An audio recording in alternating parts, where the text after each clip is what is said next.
Les insectes dans les musées de mai à septembre, les insectes. Les insectes. Fabien Forer, Lagarde 2011. Les grandes familles des insectes. Les connaître pour effectuer des traitements et de la prévention. Un insecte n'est jamais tout seul. Lutte intégrée régulière. Pourquoi les insectes? Adapter le traitement à la cause. On ne goudronne pas une zone inondable, par exemple. Un insecte mort est une source de nourriture. Les insectes. Comment classer les insectes vivants pour les reconnaître? Comment classer les êtres vivants pour les reconnaître? Les arthropodes. Les arthropodes. 1. Arachnides, les araignées. 2. Crustacés, les cloportes. 3. Myriapodes, les mille-pattes. 4. Les insectes hexapodes, les 6 pattes. Les insectes sont composés d'un abdomen, d'un thorax et d'une tête. Abdomen, le thorax, le support des ailes et des pattes, et de la tête. Les règnes des insectes. Nom, famille, genre et espèce. Par rapport à leur régime alimentaire et leur morphologie. Les synonymes des insectes sont nombreux car les pays sont différents. Différents insectes. Coléoptères, poissons d'argent. Blattes, c'est-à-dire des termites. Les phasmes. Les psocotères, avec des mandibules. Les lépidoptères, c'est-à-dire les papillons. Les isoptères. Iso signifie même. L, 4 L. Hyménoptères, xylocoques, les fourmis.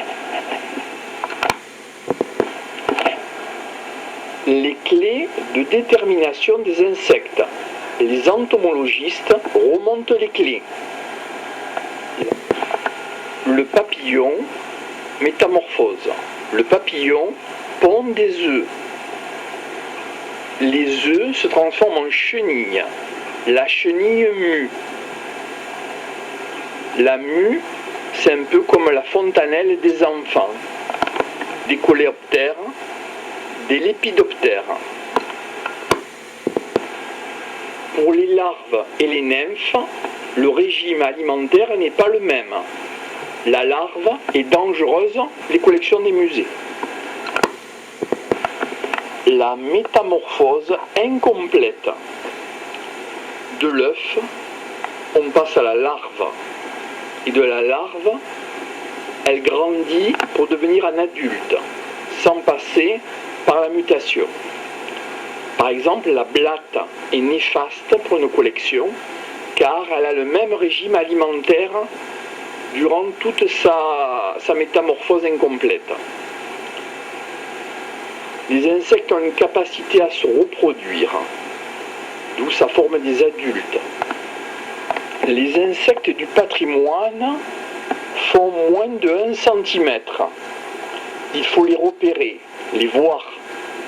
Par exemple, les xylophages mangent le bois, entre autres.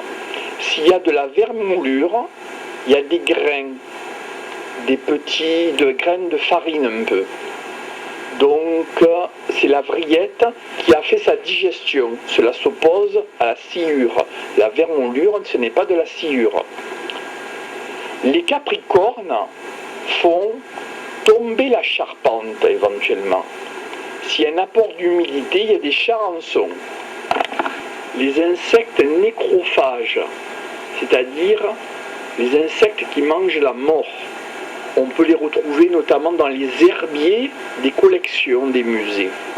Les herbiers peuvent avoir des insectes morts et qui attirent des insectes nécrophages. s'il y a une surpopulation d'insectes, il peut y avoir du cannibalisme de certains insectes. Comment éradiquer les mites, car elles volent, pour la conservation préventive?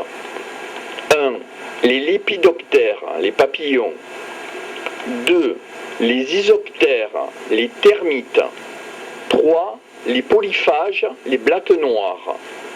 1. Les lépidoptères, les papillons. 2. Les isoptères, les termites. Bloquer la mue d'un insecte pour arrêter. Il faut bloquer la mue d'un insecte pour l'arrêter. Pour arrêter sa prolifération, pour l'arrêter. Enrayer l'humidité. Enrayer. Pour traiter les poissons d'argent, par exemple. Les polyphages, les blattes noires, entre autres. A. Les poissons d'argent aiment l'amidon. Ce sont des lépismes. Ils aiment l'amidon, les poissons d'argent. B. Les mycophages, qui mangent la moisissure, qui mangent les champignons, les mycophages. Avec une lampe torche frontale et une loupe, on peut inspecter dans les coins sombres des musées. L'insecte n'est jamais au centre, mais dans les coins. Si le trou d'envol est visible, il y a une vermoulure en bas. L'insecte s'est envolé. Les variations de température ou de lumière font s'adapter les insectes. Une exuvie est une dépouille larvaire. Il y a eu une ouverture par le haut de l'insecte pour muer. Souvent dans la nourriture bio, il y a des insectes. Au bout de 4 ou 5 jours au congélateur pour tuer les insectes. Congélateur. Les insectes d'humidité, par exemple les poissons d'argent, les blattes, les psoques.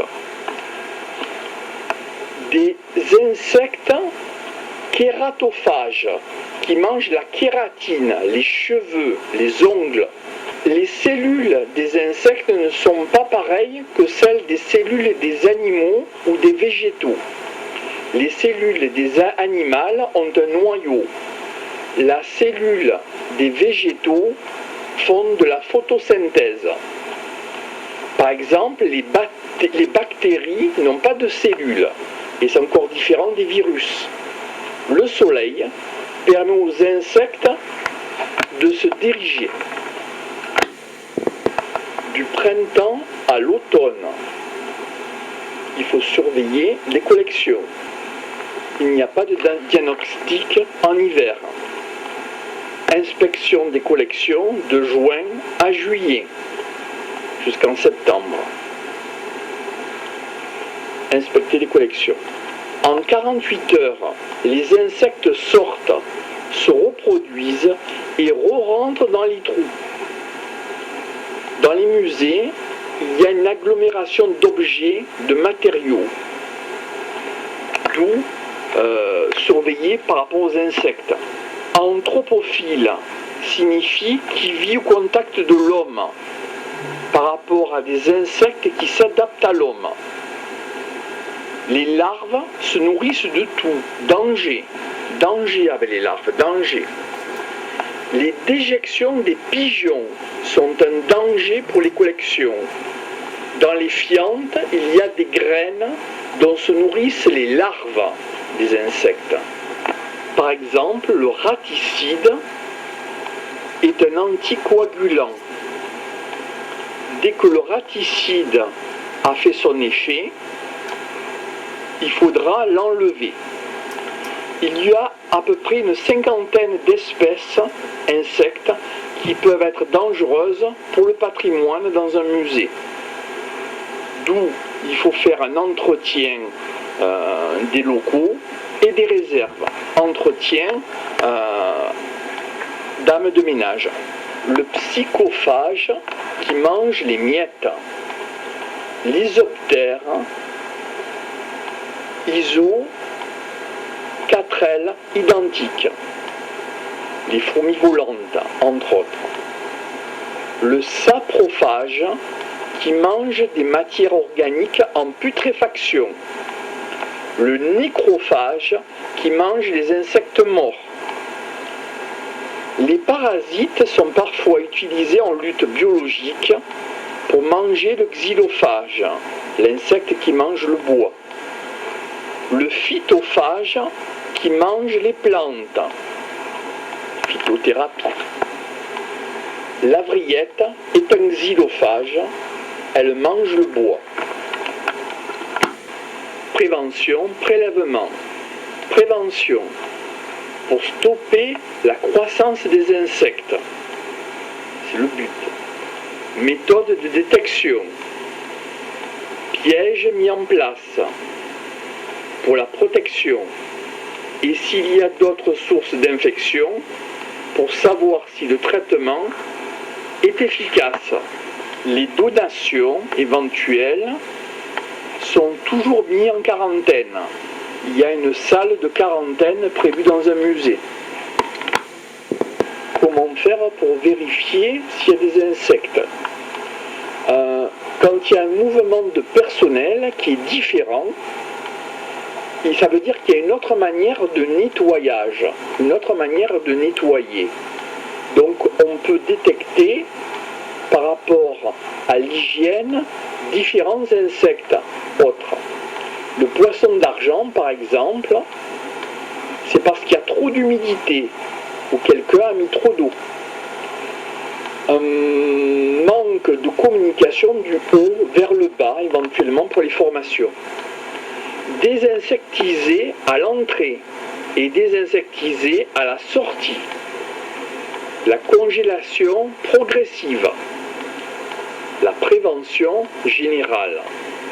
C'est important de faire de la prévention. Vérifier l'étanchéité des portes pour qu'il ne passe pas l'eau tout en dessous. Au niveau des fenêtres aussi. Par exemple les moustiquières pour qu'il ne rentre pas d'insectes. Vérifier l'environnement extérieur du musée, proche du bâtiment. Les nids d'oiseaux sont à surveiller. Coagulants à effet retard des raticides pour tuer le maximum de rats. Encombrement à éviter. Accumulation à éviter. Au niveau des gouttières, il y a de nombreux types d'insectes. Les fleurs plantées attirent les insectes qui peuvent entrer dans les locaux du musée. Les plus gros animaux comme les écureuils qui grignotent, les chauves-souris qui font des fientes attirent les insectes, ces fientes. Il y a aussi des espèces protégées à faire partir, à ne pas tuer mais à faire partir. La poussière attire les insectes. 80% des poussières sont en augmentation par exemple et il y a de l'hygrométrie et de l'acidité. C'est des microparticules dans la suie entre autres. Ça fait de la moisissure et ça attire les insectes, d'où faire le ménage régulièrement. Aspirateur est important à cartouche pour aspirer les moisissures. Ça demande un investissement financier, l'aspirateur. Dans les réserves des musées, il faut pouvoir y aller et pouvoir inspecter. Peut-être un outil comme l'endoscope pour inspecter. Les guides d'aspiration, les inspecter. Les cafoucci, les éliminer. Il peut y avoir un problème d'infection dans les greniers et dans les caves. Il faut les inspecter. La prévention des volants et la prévention des rampants. La prévention des volants. Il ne faut pas mettre de pièges à éclater, notamment dans l'alimentaire ou dans les musées. Les pièges à lumière UV sont à placer pour coller les insectes volants. pour les volants. Dans les lieux de passage et lumière indirecte, mettre des pièges à UV. La lumière verte pour le jour. Plus conducteur d'énergie que les LED, les UV. Suivi mois par mois en entourant les insectes sur la plaque de glu. Un suivi. Le piège sécurise au problème. Pour les rampants, le piège à phéromone. La phéromone femelle attire les mâles et colle les mâles sur la plaque de glu pour les rampants. La boîte peut être en triangle pour une seule identification d'insectes uniquement. Bien identifier l'espèce pour la phéromone. Durée de vie de la phéromone, 2 à 3 mois pour les rampants. Anoxie, c'est la solution ultime, on envoie un peu l'armée. Le mieux est l'ennemi du bien.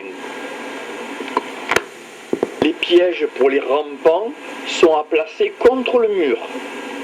On peut voir ainsi le sens des insectes quand ils sont collés sur la plaque de phéromone. Toxicité. Les boules antimites sont cancérigènes. Quand il y a des déchets recyclables, si on met des boules antimites dedans, c'est toxique pour l'être humain, entre autres. La citronnelle est interdite pour expulsif dans les collections des musées. La pomme de terre crue est toxique pour l'être humain. Les prélèvements des insectes. L'insecte ne se laisse pas attraper facilement. Pour une prévention adaptée, alors l'insecte a des cercles qui sont des détecteurs de mouvement à l'arrière de lui-même et qui, si on veut l'attraper, préviennent l'insecte. Alors il faut mettre un couvercle sur l'insecte. On glisse une feuille de papier qu'on glisse dessous pour piéger l'insecte vivant. Conseil pour le prélèvement d'un insecte. On met un insecte vivant dans de l'alcool pour une recherche moléculaire dans un tube étanche. On peut mettre un insecte vivant dans un flacon traditionnel avec une bourre de coton pour éviter que l'insecte ne bouge et l'étiquette. C'est un coton non pelucheux qu'il faut mettre. On adapte la taille de la boîte par rapport à la taille de l'insecte. Une feuille de papier et un pinceau sont les outils. Il faut marquer sur le papier la date de prélèvement, le lieu du prélèvement, sur le matériel sur lequel l'insecte a été prélevé et par qui ça a été prélevé. Il est important de se référencer par rapport à une collection de références. En 1950, les professeurs des écoles avaient une collection pour enseigner les agriculteurs, donc locaux, par rapport au stade de l'insecte, sa caste et son sexe.